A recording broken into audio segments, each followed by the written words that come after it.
Together for a period-friendly world. This is the theme for this year's Menstrual Hygiene Day.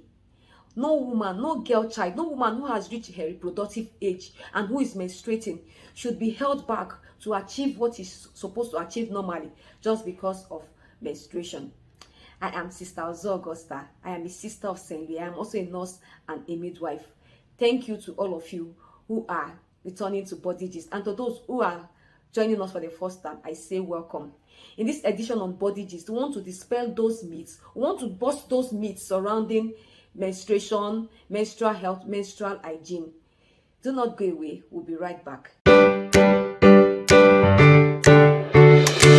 According to the 56th session of the World Health Organization that was held in Geneva in 2024, it upheld menstruation, menstrual hygiene, menstrual health as a fundamental human right, and it calls on everyone to assist every woman or every girl child who is menstruating, that no girl child or no woman should be limited or should be held back from doing what she's supposed to do normally just because she's menstruating. So in this video, we want to look at myths that surrounds menstrual hygiene, menstruation. We want to dispel those myths. In fact, we want to bust those myths. The number one myth is blood coming out from a woman is a bad blood or it is dirty. No, bloods during menstruation are not dirty blood, neither are they bad blood. What we see during menstruation are the shedding of the topmost or the innermost layer of the uterus. The uterus is that organ of the body that enables a woman to menstruate. The uterus also houses the baby once fertilization has occurred and the baby is growing, so the baby can grow within the uterus. So that topmost layer that holds the baby is what is actually shed off during menstruation if fertilization does not occur. So because of the shedding out, there are some little blood vessels that rupture within that space and allows blood to gush out, and with the layers that have been shed out, this is what comes out as blood to us. So blood shed during menstruation are neither bad blood or are they dirty blood. So please let us uphold and help women during menstruation. The number two thing we want to talk about is that drinking cold water during menstruation causes menstrual cramps, and I say no to that. Taking of cold water does not cause menstrual cramps during menstruation. Rather, what may cause menstrual cramps for women during menstruation are taking drinks that are cold and they have high content of sugar or glucose. It is not the coldness of the water now that is causing cramps. Rather, the glucose, the high content of glucose in that drink that the woman is taking, that is causing the cramps, because the glucose content have the capacity of causing inflammation for the muscles within the uterus, so it can cause cramps for women. So cold water do not cause menstrual cramps. Rather, drinks that have high level of sugar in them causes cramps. Even if you take a drink that is not cold but it still has a high level of sugar, it will cause menstrual cramps. It may cause menstrual cramps for the woman depending on the woman's physiological state. So cold water do not cause menstrual cramps. Rather, drinks that are high in glucose may cause menstrual cramps for women during menstruation. Please let us dispel this myth. Let us bust them. Cold water do not cause menstrual cramps. Another myth I hear women say is that during menstruation they should not go on exercise. They should not exercise their body because it will increase their cramps.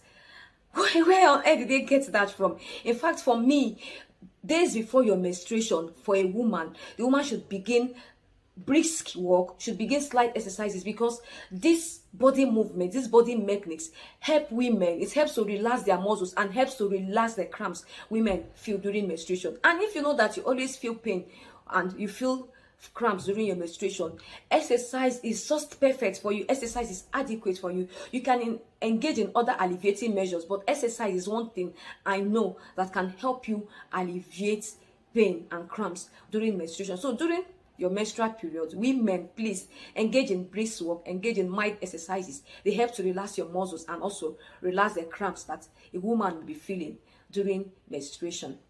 The fourth myth we want to dispel is that I hear a lot of women say that they can only use one type of menstrual hygiene products during their menstruation. It is fine if that is what your body can tolerate, but there are many more other products, menstrual hygiene products, that you can use for your menstruation. For example, there are tampons, there are menstrual hygiene cups, there are menstrual discs, of course there are disposable menstrual pads, and there are also reusable menstrual pads. Some women can also use towels if their body so tolerate. I have made a video on menstrual hygiene products that you can use, and I've said in that video that these products should be used according to your pockets, those that are pocket friendly for you, according to your menstrual hygiene state, according to your health. Some women have very heavy flow, so they should consider using products that could help them keep those flows that come with their heaviness. So whatever product you are using, it should be according to your health and according to what you can afford, and according to your state at that particular point in time. So you should not stick to one product. If you know you have a heavy flow, look for products that can help you keep your menstrual flow at every point in time, so that you can always look fresh and healthy. Remember, it is period friendly, and no menstruation should limit you or keep you from the things that you are able to do normally at every menstrual cycle or at every menstrual period. You should be able to live your life freely. So please do not stick to only one menstrual hygiene product. If that is what works for you, fine, but there are other menstrual hygiene products you can use from time. The fifth myth I want to dispel is about premenstrual syndrome. What is premenstrual syndrome? From the word pre, these are the signs and symptoms that we feel few days before the real menstrual day. Now, this syndrome, from the word syndrome, it means that it is a group of signs that we see. So there are many. It's not just mood swings. Some people say that the only premenstrual syndrome is that women begin to have mood swing. No, there are other changes in their body that women may have days before their menstrual period eventually comes. They may feel headache, they may feel they may just feel as if they are unwell. Mood swing is there. Sometimes they can even feel nausea and vomiting. So the premenstrual syndrome, for the word syndrome, means that there are a group of signs and symptoms. So it's not just mood swing, but all these others which I have mentioned are also things women feel days before their menstrual period. So there are a group of signs and symptoms women feel, not just mood swing. So if you experience these other things before your menstrual period, know that your period is just by the door, giving you a knock and wanting to come. The sixth myth I want to dispel is that no one ever has a regular menstrual period. Yes, there are people who experience their menstrual period every 28th day. It is normal.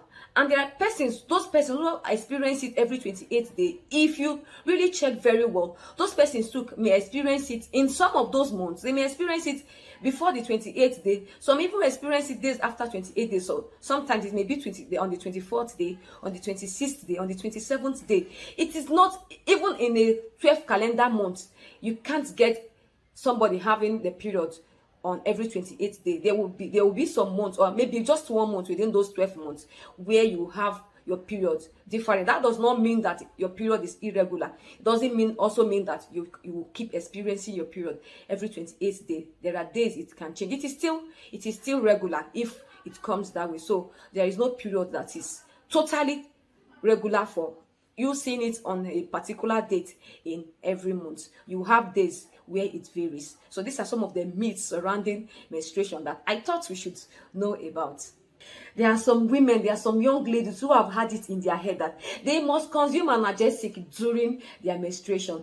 Now, if you feel cramp during menstruation, there are other alleviating measures you can do to keep cramps down. I have said it at the beginning of the video that you can engage in mild exercises. You can even engage in very heavy exercises to help you relax your muscles and keep the cramps at bay. Aside exercises, you can also do some other alleviating measures.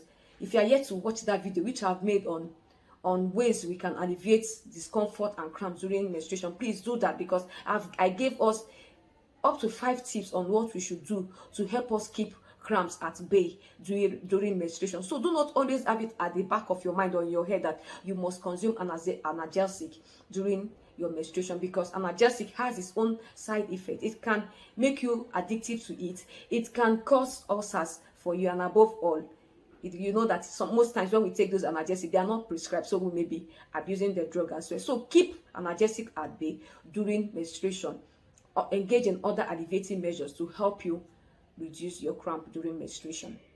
Now, I've helped us to bust all those myths we have around menstruation. I've said that blood that come out during menstruation, they are neither bad blood and they are not dirty blood. 2, I've said that drinking cold water does not necessarily cause cramps during menstruation.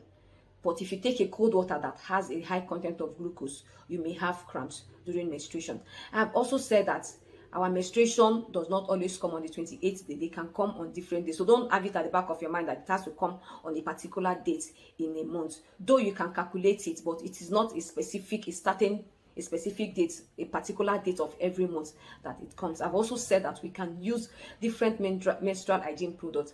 Lastly, I've told us that exercise is good to help us reduce menstrual cramps. I am still Sister Ozo Augusta, and this is still Body Gist. We are still talking about a period-friendly word. Remember, together we can achieve a period-friendly word. See you in our next video. Bye for now.